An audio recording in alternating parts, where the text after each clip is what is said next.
Minutos para las 8 de la mañana y queremos analizar esta propuesta del gobierno. Estamos con el economista Ignacio Larraechea, gerente general de Acción RSE. Ignacio, ¿cómo está? Muy buenos días. Buenos días.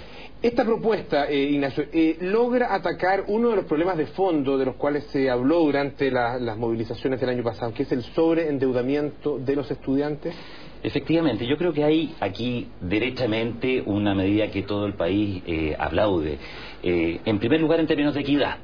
Existía una situación bastante absurda de que solamente los estudiantes universitarios de universidades del Consejo de Rectores tenían esta tasa del 2% y todo el resto, que son justamente los de menores ingresos, de menores probabilidades de éxito en su inserción laboral posterior a la universidad, tenían tasas muy altas. ¿Y qué teníamos como resultado?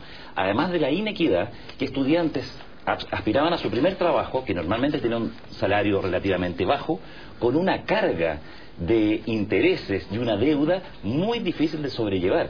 Además del gasto como parte de su ingreso, cuando optaban a otro tipo de crédito, tenían sus líneas copadas. Entonces teníamos un número importante de estudiantes iniciando su vida laboral con una carga muy pesada, y aquí esa carga se disminuye drásticamente. Eso yo creo que es lo primero, muy importante. Y hay un segundo aspecto de la medida que ciertamente es pro equidad, y es que tú nunca vas a pagar con más de un 10% de tus ingresos. Eso, yo cuando estudié hace muchos años atrás tenía ese sistema con crédito universitario, y efectivamente pude pagar mi crédito, pero nunca con más de un cierto porcentaje de mis ingresos, y eso es un gran avance. Incluso para rentas inferiores a los 555.000 pesos no vas a pagar con más del 5%, y eso pensamos que es un tremendo avance. Quizás la gran batalla va a estar ahora en la fijación del arancel, ¿no? Porque el proyecto contempla que la diferencia entre el arancel de diferencia y el arancel real, por lo menos en el 40% más pobre de los estudiantes, tiene que ser financiado por las universidades, y ahí dicen que eso obliga a las instituciones a meterse en un negocio que no es el de ellos, digamos, y en el caso del 40% restante habría que financiar la universidad el 50% por lo menos de esa diferencia. Y hay quienes dicen que justamente en esta pelea, en la de la fijación del arancel, está quizás la trampa, ¿no? Porque se puede seguir lucrando. ¿Cómo lo ves? A ver, yo lo que siento claramente, aquí falta más detalle de la medida, pero hay una señal de parte del gobierno de que va a haber una presión hacia la baja en los aranceles. Así como había un gran reclamo por el lucro de los bancos, que son sacados del sistema drásticamente, también del lucro encubierto o no de las universidades. Y aquí la señal que se está dando es, mire, si usted entrega un servicio que no es de buena calidad, si usted tiene una alta deserción, si sus estudiantes no logran trabajo, el arancel de referencia va a ir bajando, y por lo tanto arriésguese usted. Si va a cobrarle más caro a los alumnos, usted mismo responda del tipo de alumno que selecciona. Ahí pudiera haber algún elemento a corregir que tiene que ver con universidades que más bien no quieran elegir a estudiantes de menores posibilidades de pago. Hay que ver si se produce ese tipo de discriminación. Aquí lo que falta es, en realidad, la otra pata, disculpen el chilenismo, de las medidas, que tiene que ver con calidad. El ministro habló de equidad y calidad. Nos parece que sigue pendiente toda aquella medida que tienda a no beneficiar a universidades que, por ejemplo, no se hayan acreditado, que gocen de estos mismos beneficios estudiantes que van a un establecimiento que ha acreditado su calidad con aquellos que no lo son.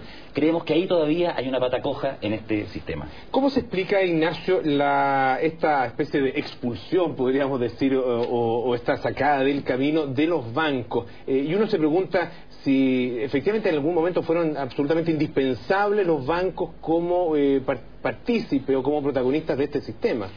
Sería muy interesante que el ministro Beyer lo explicara, que el gobierno explicara cuáles son las razones de fondo. Uno puede hacer sus hipótesis, uno puede pensar, por ejemplo, que el Estado tiene todo el derecho de considerar que cuando hay un operador privado en una política pública de esta importancia como es la educación, que tiene un lucro excesivo, es decir, que logra apropiarse de un gran excedente, con muy poco riesgo. Pensemos que cuando un estudiante no podía pagar, pagaba al Estado. Entonces el banco tenía un negocio excelente. Si el Estado considera que ese excedente es excesivo, puede decir, sabe que esto lo voy a operar yo. Y si llega a generar excedentes este sistema, yo mismo, que soy caja pública, lo recaudo. Y por lo tanto, podemos hacer la hipótesis, porque no tenemos la información, el gobierno no ha podido negociar mejores condiciones con las bancas y consideró que ahí había una ganancia excesiva y no explicable. ¿Qué expectativa podemos tener de una agencia pública de financiamiento, que es la que contempla este proyecto? Bueno, falta el detalle, sería muy interesante. Se habla de un sistema único, se habla de una agencia que va a hacer diseño, implementación y operación del sistema. Nos gustaría tener más detalle. Yo creo que es una tremenda oportunidad de devolver al Estado esta capacidad de operar. Hemos pasado años pensando que solamente el sector privado opera bien. Está por verse, ojalá que sea una estructura liviana. Hoy día existen los medios tecnológicos y digitales para que esto se pueda hacer de forma bastante automática y con buena calidad. Esperemos que así sea. Y hay muchas personas que comentan la paradoja, ¿no?, de que haya sido un gobierno de la concertación el que haya implementado la banca privada para el financiamiento y un gobierno de la centro derecha el que vuelva a estatizar el financiamiento de la educación superior. Así es, hay una señal política también. Tal vez estamos menos dogmáticos, empezando por los economistas, que hace 20 años atrás, donde pensamos que había una solución para todo. Yo creo que hoy día se está imponiendo la cordura. En Chile hay un tema de inclusión, por eso las empresas estamos tan interesadas en este tema. Hay un tema de inclusión social que está pendiente y pensamos que con este tipo de medidas se puede avanzar de manera decidida. Claro, lo que uno se pregunta es si la cordura llegó ahora, ¿qué pasa con esos 20 años? ¿Qué pasa con esas generaciones que finalmente tuvieron que ir a la universidad en esas otras... Probablemente durante esos 20 años lo que tuvimos fue una tremenda expansión del sistema. Probablemente en ese tiempo era incapaz el aparato del Estado de triplicar la matrícula universitaria como efectivamente ocurrió. Lo hicieron operadores privados y hoy día existen las condiciones para que el Estado lo haga en forma eficiente y siempre pendiente la posibilidad que el sector privado vuelva a incorporarse, pero en condiciones más favorables para la gente y sin excedentes excesivos. Muchas gracias, Ignacio. Muchas gracias a ustedes.